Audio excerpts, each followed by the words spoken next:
Hello दोस्तों, आज हम आपको पढ़ाने वाले हैं भारत के प्रमुख ऐतिहासिक युद्ध। दोस्तों, पहला युद्ध है हाइडेस्पीच का युद्ध।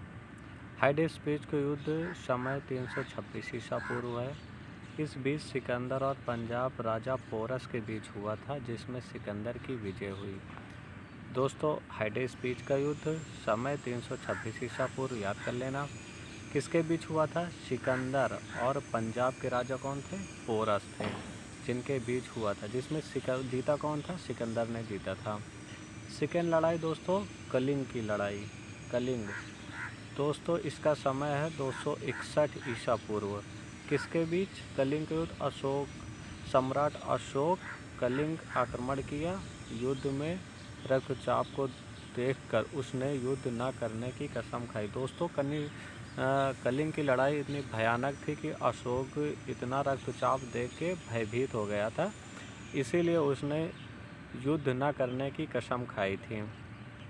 दोस्तों, नेक्स्ट है सिंध की लड़ाई। सिंध की लड़ाई दोस्तों 712 ईस्वी में हुई थी। किसके? मोहम्मद कासिम और अरबों की सत्ता स्थापित की। सिंध की लड़ाई 712 किसके बीच? मोहम्मद कासिम ने अरबों की सत्ता स्थापित की। दोस्तों, याद कर लेना, सिंध की लड़ाई 712 मोहम्मद कासिम ने अरबों की सत्ता स्थापित की। दोस्तों, नंबर 4 पे तराइन का प्रथम युद्ध। तराइन का प्रथम युद्ध 1191 में हुआ था। तराइन का प्रथम युद्ध समय 1191 किसके बीच? मोहम्मद गौरी और पृथ्वीराज चौहान के बीच हुआ, जिसमें पृथ्वीराज चौहान विजय हो गया। दोस्तों, इसके बाद तराइन का द्वितीय युद्ध इसके अगले ही साल हो जाता है। 1192 समय है। किसके बीच? मोहम्मद गौरी और पृथ्वीराज चौहान के बीच, जिसमें मोहम्मद गौरी की विजय हुई।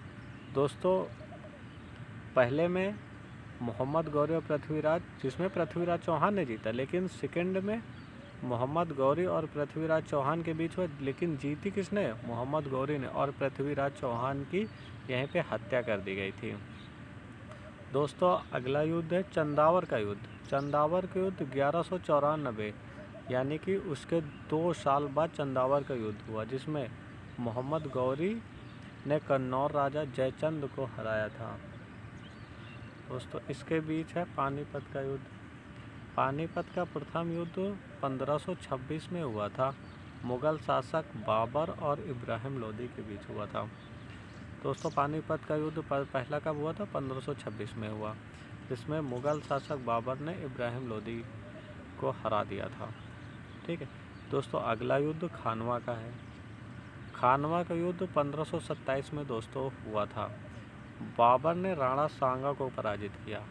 बाबर ने राणा सांगा को पराजित किया। दोस्तों, याद कर लेना अच्छे से। इसके बाद दोस्तों घाघरा का युद्ध हुआ था 1529 में। बाबर ने महमूद लोदी के नेतृत्व में अफगानों को हराया। दोस्तों, महमूद लोदी जो था उसने नेतृत्व किया था बाबर को, और इसने अफगानों को हरा दिया था। फिर इसके बाद चौसा का युद्ध 1539 में हुआ था। शेर शाह सूरी ने इसमें हुमायूं को हराया था। इसके बाद दोस्तों कन्नौज का युद्ध हुआ, यानी कि उसको बिलग्राम का युद्ध भी बोलते हैं। दोस्तों, 1540 में हुआ था। एक बार फिर शेर शाह सूरी ने हुमायूं को हराया और हुमायूं को भारत छोड़ने पर मजबूर कर दिया। दोस्तों, शेर शाह सूरी ने हुमायूं को इतने बार हराया कि शेर शाह सूरी भाग गया था यहाँ से। इसके बाद अगला पानीपत का द्वितीय युद्ध हुआ था 1556 में, जिसमें अकबर और हेमू के बीच में हुआ था। दोस्तों, इसके बाद है तालीकोटा का युद्ध दोस्तों हुआ था 1565। तालीकोटा, इस युद्ध में विजयनगर साम्राज्य का अंत हो गया था। इस युद्ध में विजयनगर सम्राट का अंत हो गया था। तालीकोटा का युद्ध 1556 में हुआ था। इसके बाद दोस्तों हल्दी घाटी का युद्ध समय कब? 1576 में हुआ था। अकबर और राणा प्रताप के बीच हुआ, जिसमें राणा प्रताप की हार हुई। दोस्तों, इसके बाद प्लासी का युद्ध 1757 में। अंग्रेज़ों और सिराजुद्दौला के बीच, जिसमें अंग्रेज़ विजय हुए और भारत में अंग्रेज़ी शासन की नींव पड़ने लगी धीरे धीरे। दोस्तों, आपको हमारा वीडियो कैसा लगता है? दोस्तों, आप हमारे चैनल को सब्सक्राइब करें प्लीज़ सर, लाइक करें और सब्सक्राइब करें।